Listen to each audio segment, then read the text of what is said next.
Good evening. My name is Jeff Hedges, President of R.J. Hedges Associates, and I'm making a presentation this evening for Dan Benamos and the Pharmacy Development Services Organization. The topic for this evening is the pharmacy exemption requirements that go into effect later this year. The pharmacy exemption requirements came about through the health care bill that was passed earlier this year and signed by the President. Now, caveat here. This bill has lawsuits against it as being unconstitutional. If in fact this becomes unconstitutional later next year, then the pharmacy exemption requirement will go away also.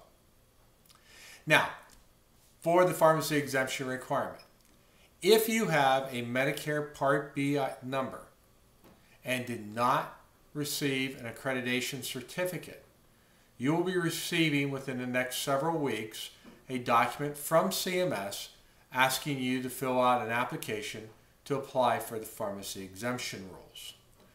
Now, if you are already accredited, you will not get this letter, and we'll talk about this a little bit later. Now, to receive the pharmacy accreditation application, you complete it, but there are 3 requirements that you must have for the exception to even begin to apply for you. First item is that you have to have your DME sales less than 5% of your pharmacy operations sales. Now, this does not include the front-end retail sales. It's only what is being dispensed from the pharmacy. The second item is that your EIN, or Employer Identification Number with the IRS, has to be greater than 5 years old. And the third item is that you cannot have any disciplinary action against you or the pharmacy at this point. Any one of those items that occur will disqualify you from the pharmacy exemption rule, and you have a choice of either becoming accredited or giving up your Part B number. Now, once you fill out this paperwork and you send it in to CMS, they will process it and either accept it or reject it. Now, Medicare is saying that you need to have this into them by 15 December. However, I would recommend that you have it into CMS not later than Thanksgiving. Now, once they approve or go through this, they'll either accept or reject your application. If they reject it, then your Medicare number will be deactivated on December 31st. If you are accepted as an exempt pharmacy, then you may continue billing your items as you are today through next year. With the exception, you will not be able to bill anything that's on the competitive bid list, and also diabetic shoes, orthotics, and prosthetics. All of those items are outside the bounds for the pharmacy exemption rule. Now, once you're accepted as an exempted pharmacy, CMS will then come out and audit, either in person or by request through the mail, a minimum of 10% of all pharmacies under the exemption rules. Now, if you're in a high-risk area for fraud, waste, and abuse, such as Florida, Southern California, and the New York metropolitan area, at that point in time, those numbers will substantially go up, as that is where most fraud is occurring throughout the United States. Now, when Medicare receives the documentation you sent in, again, they're going to review it. If you have not responded, or if you didn't respond with all the documentation, CMS will deactivate your number. If you submitted the information and they suspect that it's not accurate or true, again, they will deactivate your Part B number. Now, if you go through the audit and you pass with flying colors, great. And you continue doing what you're doing today and keep on dispensing. However, next September, October, in 2011, you will need to do the whole process over again. Yes, the pharmacy exemption requirements are an annual requirement. So, and you have to do this each year to maintain that exemption requirement. Now, if you think that's going to be a lot of paperwork, it is. If you think there's going to be an increased scrutiny, there will be. So the pharmacy exemption is really difficult for a pharmacy to get and then also maintain. The other item that we have to look at is competitive bidding. Now, for mail order pharmacies that do DME supplies, they have to be competitive bid to do them. Region 1 is has the awards are being issued now, and the Medicare diabetic supplies that's coming in on the competitive bid is being drastically reduced.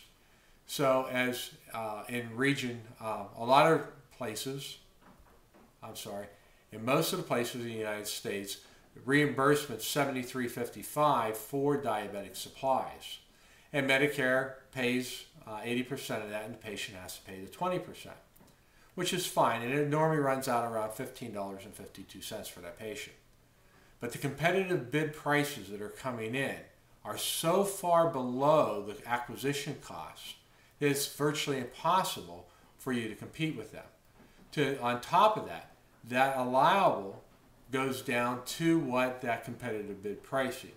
Now, what I've seen so far is pricing on the competitive bid scale between $11 and $12 for a box of 100 strips, which means that competitive bid item that the patient's going to pay 20% is going to be somewhere around $2.25.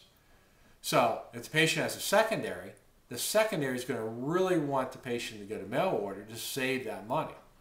If the patient has no secondary and is paying that 20% out of pocket, if they're sitting there and they're going to pay the retail pharmacy $15.52 and the mail order pharmacy $2.25, senior is going to go with a cheaper view. So this single item that's going on is going to defeat a lot of the purposes of going through the exemption.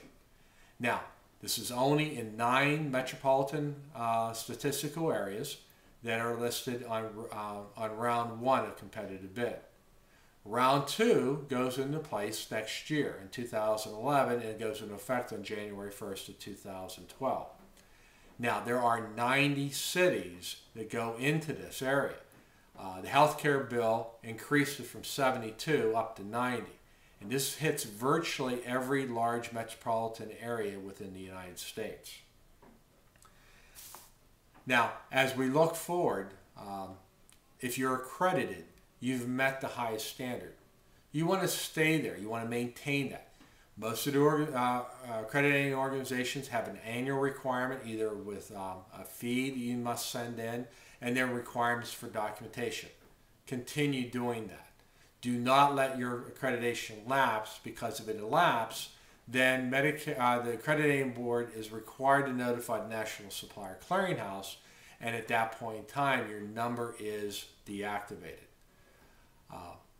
So you want to keep this up. You're only going to receive an accreditation survey once every 3 years. So it's far easier to go through this than it is to have all this paperwork every year to go through.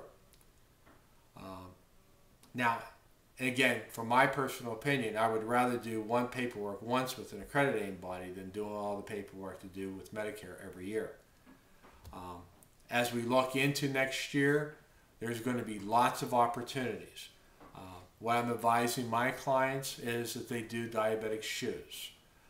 Good reimbursements. The other areas are mastectomy fitters. There's a lot of fitters that have been forced out of business because of the accreditation standards, and they're looking for places to work. It's a great place to come into the pharmacy. The third item is immunizations.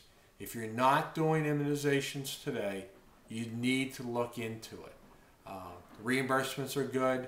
Pharmacist has to goes through the training. Once you get the license, you simply complete a CMS 855B and submit the paperwork into your regional Medicare provider, and then at that point in time, you're approved and you can do mass immunizations. So, in a nutshell, if you're we have a lot of decisions to make between now and the end of the year, especially if you're not accredited. If you are not accredited and you decide that you do not want to apply for the exemption requirement, from Medicare's point of view, they'll tell you to deactivate your number. However, from my point of view, what you want to do is submit an amended CMS 855S Medicare enrollment application, and you want to deselect all of your Medicare B DME items, but you still want to maintain your pharmaceuticals. You do not need to be accredited to do Part B pharmaceuticals.